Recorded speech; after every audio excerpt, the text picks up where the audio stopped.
법에서 법에 비추어본 세상 사는 법 이어갑니다. 빈장민 변호사님 나와 계세요. 안녕하세요. 네, 안녕하세요. 네, 변호사님, 이 삼성 미래전략실의 장충기 전 사장에게 청탁 문자를 보낸 언론인들이 국민적인 지탄을 받고 있습니다. 근데 이들에 대한 처벌은 정작 좀 어렵다고들 하더라고요. 이유가 뭔가요? 사실 아직 정확한 사실관계가 드러나지 않은 상태에서 네. 지난 11일 한 언론사가 이 같은 내용을 보도함으로써 이제 알려지게 되었는데요. 네네.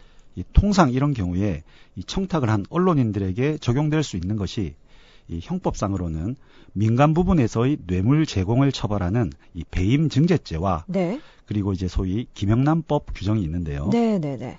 우선 형법상 배임 증제죄란 타인의 사물을 처리하는 자에게 그 임무에 관해서 부정한 청탁을 하고 재물 또는 재산상의 이익을 제공함으로써 성립하는 범죄입니다. 예.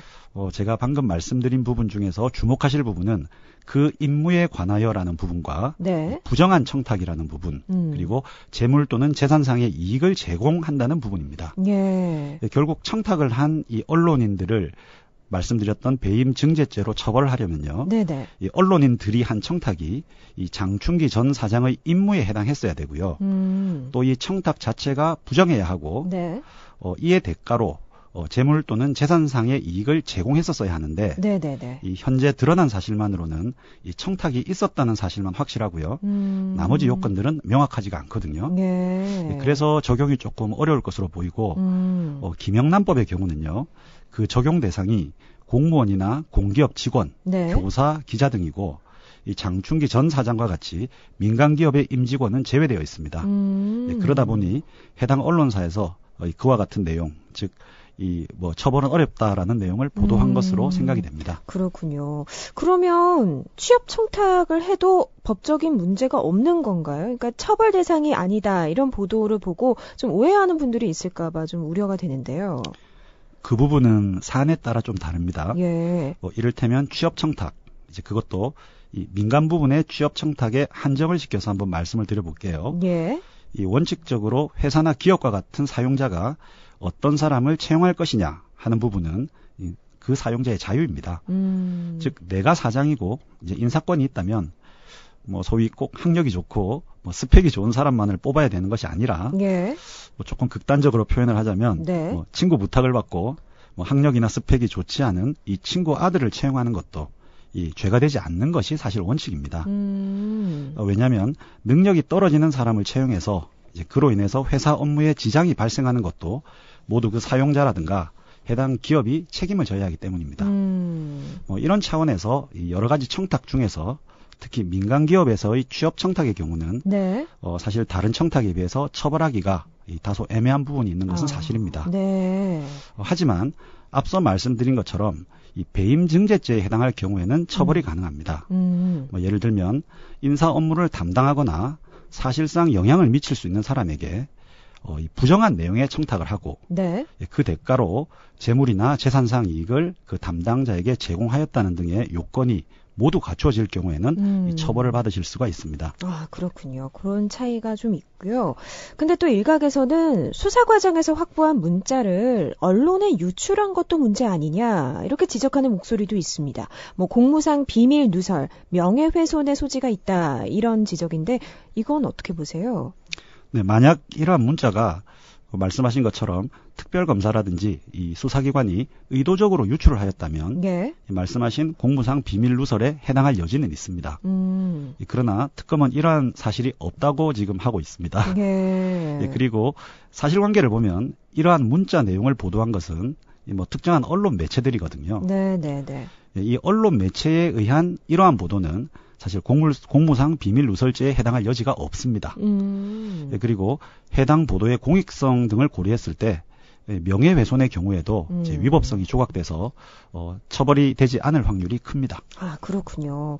이번 이 보도로 인해서 삼성으로서는 좀 악재가 아닐까 싶습니다. 지금 이재용 부회장 재판이 진행되고 있는데 영향을 미칠까요? 예, 아무래도 이와 같은 여론의 악화가 삼성 측에 좋을 리는 없겠죠. 만약 이를 기화로 추가로 다른 불리한 증거가 나올 확률도 개인적으로는 좀 있어 보이는데요. 네네. 이런 경우에는 아무래도 이재용 부회장에게 악재로 작용할 수도 있을 것 같습니다. 네. 자, 그러면 삼성 관련한 판결 하나 더 살펴볼게요. 이 삼성전자 반도체 하청업체에서 일하다가 유방암에 걸린 노동자 산재 인정을 받았습니다. 여러모로 전향적인 판결이다 이런 평가네요. 네, 그렇습니다. 해당 근로자는 삼성전자나 하이닉스 반도체에 불량 반도체 칩을 재가공하는 협력업체에서 5년간 일을 했는데요. 예. 2011년에 이 유방암이 발병한 사실을 알게 되었습니다. 이것이 업무상 질병에 해당한다고 하면서 네. 산재 처리를 해달라고 요청을 했는데요. 네. 이 근로복지공단이 불승인 처분을 내리자 이에 대해서 소송을 제기한 것입니다. 네. 이 해당 판결문에 따르면요. 이 근로자는 발암 물질이 포함된 각종 유해 화학 물질 등에 지속적으로 노출된 상태로 야간, 연장, 휴일 근무를 한 것으로 보이고요. 해당 작업장에서 이 근로자 이외에도 추가로 3사람이나 더 유방암 진단을 받은 점 등에 비추어 보았을 때 이것이 유방암 발병 및 악화에 영향을 미친 것으로 이 재판부는 판단을 했습니다. 예. 아울러 해당 사건의 경우는 업무상 질병인지 여부를 판단하는 과정에서 네. 근로복지공단과 산업안전보건연구원에서 역학조사가 부실하게 이루어진 정황도 밝혀졌기 때문에 결국 이러한 점들을 모두 고려해서 해당 판결이 나온 것으로 생각이 됩니다. 네. 물론 하급심 판례라서 해당 판결만으로 법원의 입장이 바뀌었다고 말할 수는 없지만요. 그래도 이러한 사안에 대한 산재를 인정한 첫 판결이라는 점에서 큰 의미가 있다고 봅니다. 네, 그렇습니다. 그런데 이 산재보험법에 문제가 좀 여전히 있다는 지적이 많아요. 직업병과 산재 입증 책임을 노동자 측에 좀 떠안기는 그런 모양이잖아요. 일반적으로 이 소송의 승패를 좌우하는 것이 방금 말씀하신 이 입증의 문제입니다. 예. 그런데 이 민사소송의 기본 원칙이 바로 어떤 사실의 입증 책임은 그것을 주장하는 자에게 있다는 것입니다. 이것이 사실 우리 법의 기본 원칙입니다. 예. 그런데 문제는 이러한 원칙을 그대로 관철을 하다 보니 네. 이 의료소송이라든가 이 앞서 말씀드린 산재소송 같은 경우에는 피해를 본 근로자나 소비자들이 소를 제기하면 의사나 기업 측에 잘못이 있다는 점을 입증을 해야 되는데 그렇죠. 경제적으로도 그렇고 또 전문가가 아닌 근로자나 소비자들이 이를 증명하는 것은 거의 불가능에 가깝거든요. 그렇죠. 그래서 이 경우에는 예외적으로 입증 책임을 완화한다거나 이 책임을 전환하는 등의 조치를 취하는 것이 필요하고 네. 많은 선진국에서 이런 식으로 입증 책임을 수정을 하고 있습니다. 본 사건과 같은 산재 사건의 경우도 우리나라도 이제 입법이 좀 필요하지 않나, 입증 책임을 조금 전환하는 그런 입법이 좀 필요하지 않나 하는 생각이 듭니다. 네, 그렇습니다. 자, 다음 판결 한번 짚어보죠.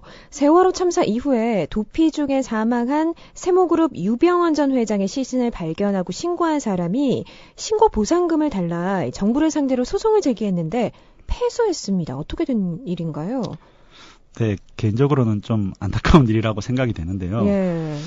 방금 말씀하신 것처럼 유병원 전 회장의 시신을 발견해서 신고한 사람이 1억 원의 보상금을 달라고 국가를 상대로 소를 제기했는데 네. 패소하게 되었습니다. 네. 재판부는 이 신고자가 신고 당시에 이것이 유병원인지를 인식하지 못한 채 이 신원을 알 수 없는 변사자로 신고를 했고요. 네네. 이후 수사기관 등의 조사를 통해서 사후적으로 이 시신이 유병언임이 밝혀졌으므로 이것이 현상 광고에서 적시한 유병언을 신고한 행위로 볼 수는 없고 그래서 현상금을 줄 수 없다 이렇게 판시를 했습니다. 그렇군요. 그래도 신고가 이 경찰 수색에 결정적인 도움을 준 건 사실인데 유병언인지 여부를 특정해서 신고하는 게 그렇게 중요한 건가요? 네, 법리적으로는 일단 중요합니다. 그렇군요. 왜냐하면 이와 같이 신고를 하면 보상금을 지급하겠다는 이 소위 현상수배라는 것은 예. 우리가 일반적으로 인식하는 것처럼 이 수사에 협조를 했으니 상을 주겠다. 네. 이런 은혜적인 것이 아닙니다. 그것이 아니라 우리 민법에 규정되어 있는 현상 광고라는 계약입니다. 이 사건의 경우는 이 국가가 불특정 다수의 국민들에게 유병원에 대한 신고를 하면 최대 얼마의 현상금을 주는 계약을 체결하겠다는 소위 계약 전 단계의 일종의 유인을 한 것이고요. 이를 본 누군가가 유병원에 대한 신고를 하는 순간에 네. 그 사람과 국가 간에는 이 현상 광고라는 계약이 체결되고요. 예. 이 계약에 따라서 국가는 그 개인에게 돈을 지급하게 되는 그런 구조입니다. 아, 그렇군요. 이와 같이 이 은혜적인 것이 아니라 예. 이 계약이라는 점에서 살펴보시면은 네. 재판부의 판단이 조금 이해가 가실 수도 있는데요. 네, 네. 우리가 일반적으로 계약을 체결하고 이를 이행할 때는 어떻게 합니까? 부동산이면 그 대상 부동산이 무엇인지, 또 혹시 다른 물건이라면 그 물건이 어떤 것인지 특정이 되어야만 계약이 성립되고 또 그것이 이행이 될 수가 있거든요. 그러네요. 네. 예, 그러다 보니 이 현상 광고 계약이라는 것은 유병원에 대한 신고가 계약 대상이 되다 보니 이것이 특정되지 않으면 계약 성립 자체가 되지가 않습니다. 그래서 법리적으로 보면 뭐 타당한 판결로 보이기는 합니다. 예. 다만 앞서도 말씀드렸지만 뭐 일반 국민들은 그렇게 생각을 하지가 않죠. 그러니까요. 네, 그래서 이러한 엄격한 법리도 중요하지만 국가 차원에서 뭐 이런 뭐 보상이라든가 이제 국가의 어떤 수사에 일조를 했다 이런 차원을 좀 들어서 뭐 일정한 금원이나 혜택을 따로 좀 제공하는 방안을 마련하는 것도 필요하지 않나 그런 생각도 네. 듭니다. 그것도 좋은 생각이네요. 자, 하나만 더 살펴보죠. 대사관에서 근무하는 한국인 여직원을 성추행한 멕시코 무관, 면책 특권을 내세워서 조사를 거부하다가 출국해버렸습니다. 면책 특권에 해당되는 건가요? 예, 말씀하신 이 외교관 면책 특권이라는 것은 이 외교관계에 관한 빈 협약에 따라서 외교관의 신분상 안정을 위해서 접수국, 즉 외교관이 파견된 나라의 민사와 형사 관할권으로부터 면제되는 권리를 말합니다. 네. 예, 그 대신 이 접수국은 해당 인물에 대해서 추방을 명할 수 있을 뿐이거든요. 그런데 사실 본건의 경우는 엄밀하게 말씀을 드리면 이러한 의미의 면책 특권이 적용되는 사안으로는 보기가 좀 어렵습니다. 왜냐하면 면책 특권이라는 것은 말 그대로 책임을 면해준다는 의미인데요. 예. 그러면 일단 이 해당 외교관에게 민사 책임이건 형사 책임이건 이 책임이 인정되는 것을 전제로 한다는 의미입니다. 그런데 본건과 같은 형사 책임의 경우는 해당 외교관에 대해서 체포를 하거나 구속을 하거나 이 재판을 하는 단계까지 와야지 네. 비로소 이 면책 여부가 이 적용이 되나 되지 않나를 검토를 하게 되거든요. 네. 그리고 이 면책 특권을 행사할지 여부는 외교관 개인이 판단하는 것이 아니라 예. 외교관을 파견한 그 나라 정부 차원에서 적용을 할지 하지 않을지를 결정하게 됩니다. 말이 좀 길었는데요. 그런 차원에서 보면 이 사건의 경우에 이 멕시코 무관에 대해서 구속이나 체포 등이 이루어지지 않은 것은 예. 이 면책 특권 때문이 아니라 이 그냥 외교 관계를 맺은 국가 간에 서로를 이제 존중해 주는 것. 일종의 신의성실의 원칙에 의해서 굳이 강제 수사를 하지 않은 것으로 보는 것이 맞습니다. 아, 그렇군요. 아니 외교관은 그럼 그렇다 치고 외교관의 가족은 어떤가요? 얼마 전에 이 절도죄로 체포된 외교관의 자녀가 역시 면책 특권을 내세워서 풀려났거든요. 예, 앞서 말씀드린 이 외교 관계에 관한 빈 협약에 따르면 이 외교관 본인뿐만이 아니라 그 가족들도 일정한 범위 내에서 면책, 면제 특권이 부여되는 것이 원칙입니다. 네. 다만 예외가 좀 있는데요. 예. 이 해당 외교관의 가족이라 하더라도 그 국적이 이제 해당 체류국인 경우, 이를테면 우리나라에 온 다른 나라의 외교관이 한국인과 결혼을 해서 가족이 되었는데 네. 이 한국인이 우리나라 국내에서 범죄를 저지른 경우에는 이 사람에 대해서는 면책 특권이 적용되지 않습니다. 아울러 그 해당 나라에서 이 외교관이나 그 가족들에 대해서 면책 특권을 포기할 경우에는 그 나라 법률로 처벌도 가능하고요. 예. 그리고 이와 별개로 해당 범죄로 인해서 이들은 본국에서 기소돼서 본국법에 따라서는 또 처벌이 가능합니다. 그렇군요. 사실 우리 외교관들도 예외가 아닙니다. 칠레에서 벌어진 미성년자 성추행을 비롯해서 최근에 해외에서 좀 무리를 빚는 일이 잇따랐는데 제대로 처리하는 게 중요하겠죠. 외교관의 비위 행위, 결국은 국격의 문제잖아요. 예, 그렇습니다. 이 외교관이라는 것이 사실 파견된 국가, 즉 접수국에서 본국을 대표하는 업무를 담당하지 않습니까? 그렇죠.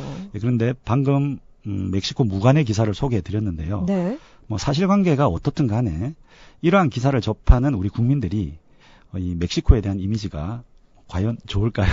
좋지 않죠. 예, 그렇게 좋지는 않을 겁니다. 네. 그것도 일반인도 아니고 외교관이라든가 이 외교부 직원이 그랬다고 하면 그 이미지는 더 좋지 않을 것입니다. 그렇죠. 물론 대부분의 외교관들은 뭐 이런 일을 일으키지 않고 성실하게 근무를 하고 계시는데요. 네. 항상 그렇듯이 이제 소수의 몇 명이 항상 문제죠. 그렇죠.